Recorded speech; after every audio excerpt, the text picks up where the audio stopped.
Josh Gordon is no longer a New England Patriot. According to Adam Schefter, he was released off injured reserve on Thursday. I'm Sierra Goodwill here with Evan Lazar. This is something that we anticipated for a few weeks now, but now it seems that it's official. So what does this mean for the Patriots, and why do you think ultimately they decided to go this route? It's N'Keal Harry season in New England, Sierra. I really think that the rookie coming back, you can only have so many receivers on the roster as it is. N'Keal Harry is a younger, cheaper, more reliable version off the field of Josh Gordon, and I think the team is going to go in that direction. They drafted the guy in the first round for a reason. One other thing, I think is key about this, along with the numbers game, because they would have had 7 receivers on the roster if they kept them all. But other than the numbers game situation, is how many guys do you really want to have with the same skill set? And you start to get redundancy at certain spots. And Josh Gordon and N'Keal Harry have very similar skill sets. They're going to play similar roles in the offense. And at some point in time, you were going to have to pick between those two anyways. I know a lot of people would have rather them hold on to Josh Gordon and pick at the end of the season maybe versus now.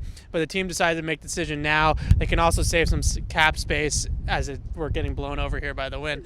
They can also get some cap space relief if a team does claim him about $1 million off the cap, and they're pretty tight up against it, so it's not a bad thing to have. And the Patriots held on to Gordon through the trade deadline, seemingly to keep him from going to any contenders. He's now on the waiver wire. What are some viable options for Gordon's future? So the tricky part about it for Gordon is that really a team that's not good, like the Miami Dolphins or the Washington Redskins or one of those teams, can pick up Gordon now, pay him for the rest of the season, and then if he goes and signs a big free agent contract in March, they then get a comp pick back for him. So it's basically a free draft pick for one of these teams that's rebuilding, which is, it's like gold if you have a free draft pick, especially if he gets a big enough deal where you land a 3rd or a 4th round pick. That's a pretty valuable asset. So a team like Miami might actually bring him in, not because they think that he's going to help them win, but actually just to recoup that comp pick. And the Patriots, when they designated him with that minor injury on injured reserve,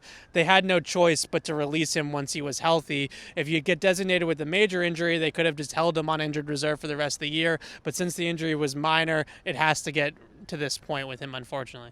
The Patriots Press Pass is brought to you by CBS Sports HQ, the brand new sports streaming news network. No logins or signups required. Just download the CBS Sports app and watch CBS Sports HQ today. For all the rest of our Patriots content, head to our website at clnsmedia.com and subscribe to our YouTube channel at CLNS Media.